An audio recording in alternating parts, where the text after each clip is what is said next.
In the colorful, rhythm-soaked world of Calypso and Soca music, where melodies tell stories and beats make bodies move, one name shines like a strobe light over the Caribbean music scene: Lord Nelson.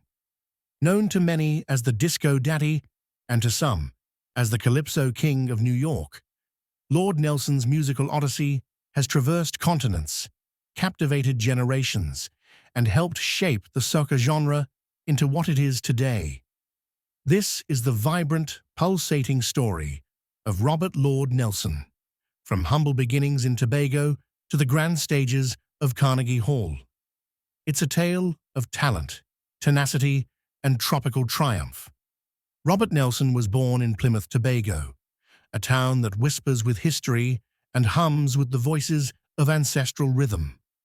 As a child, Nelson was surrounded by natural beauty, storytelling traditions, and the sounds of Calypso legends such as Lord Kitchener, Mighty Sparrow, and Lord Melody.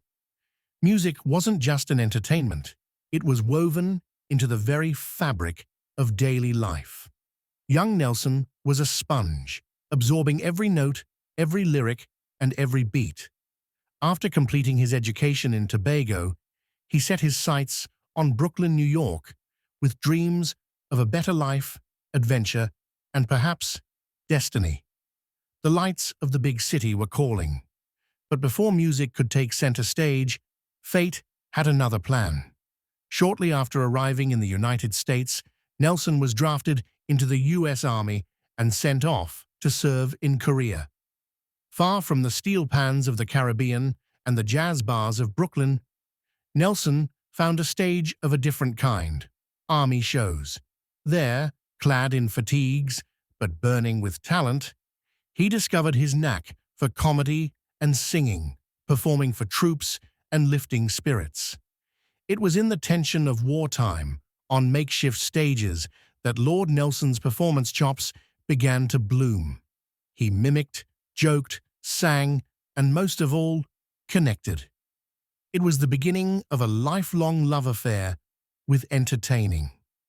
Upon returning to Brooklyn, Nelson dove into the heart of the Caribbean immigrant community. He began performing with local West Indian steel bands, giving his unique spin to classic Calypso hits. But he wasn't just a cover artist. His pen itched and his mind burned with original ideas. Encouraged by his mentor, the legendary Mighty Duke, Nelson began crafting his own songs, blending humor, storytelling, and biting social commentary. By the 1960s, he had become a major force on the scene and was crowned Calypso King of New York, a title that stamped him as a musical heavyweight far from home. Lord Nelson wasn't content with tradition alone. The Brooklyn air buzzed with Motown, funk, soul, and early disco, and he fused those American sounds into the DNA of Calypso. This musical evolution led to a hybrid that the world would come to know and love as soca. Though Ras Shorty One and Maestro are widely credited as pioneers of the genre, Nelson was right there, mixing and molding his own variation. Hits like La La Jam Back and King Liar weren't just catchy, they were trailblazing. And yet, back in Trinidad and Tobago, some questioned his legitimacy. Despite his Tobagonian roots, Nelson was often viewed as an outsider by Trinidad's Calypso establishment. His experiences of exclusion, rejection, and disappointment became the emotional fuel for his 1978 classic, Foreigner. It was raw, real, and unapologetically honest. In it, Nelson captured the pain of being marginalized in a culture he loved and contributed to deeply. That track resonated with many diaspora artists, becoming an anthem of identity, longing, and pride. Going global, Madison Square Garden to Paris. In 1990, Nelson signed with Shanachi Records, opening a new chapter in his career. His debut album with the label, When the World Turns Around, was a digital remix of an earlier project and introduced his music to Europe, Latin America, and Scandinavia. He performed on stages others only dreamed of: Madison Square Garden, Carnegie Hall, and even the Smithsonian Institution. His tours were electric, his presence magnetic, his jumpsuits iconic. While many Calypsonians were content with carnival glory, Nelson was planting soca's flag in global territory. He wasn't just a Caribbean superstar, he was an international ambassador of rhythm. Lord Nelson's music isn't just about winding waists and party vibes. Beneath the surface lies a layer of sharp, poignant social commentary. He tackled themes like racism and inequality, colonialism and independence, cultural identity and diaspora longing, political corruption and injustice. In doing so, he maintained the noble Calypso tradition of being the voice of the people, a rhythmic rebel with a cause. Perhaps one of Lord Nelson's most heartfelt contributions to music was his support of young artists. One unforgettable moment was when he gave a 9-year-old Michel Montano the stage in Paris, allowing him to perform the song Too Young to Soca. That single gesture was more than kind. It was prophetic. Montano would go on to become one of the biggest stars in Caribbean music, and he never forgot the chance Nelson gave him. Lord Nelson's mentorship extended beyond music.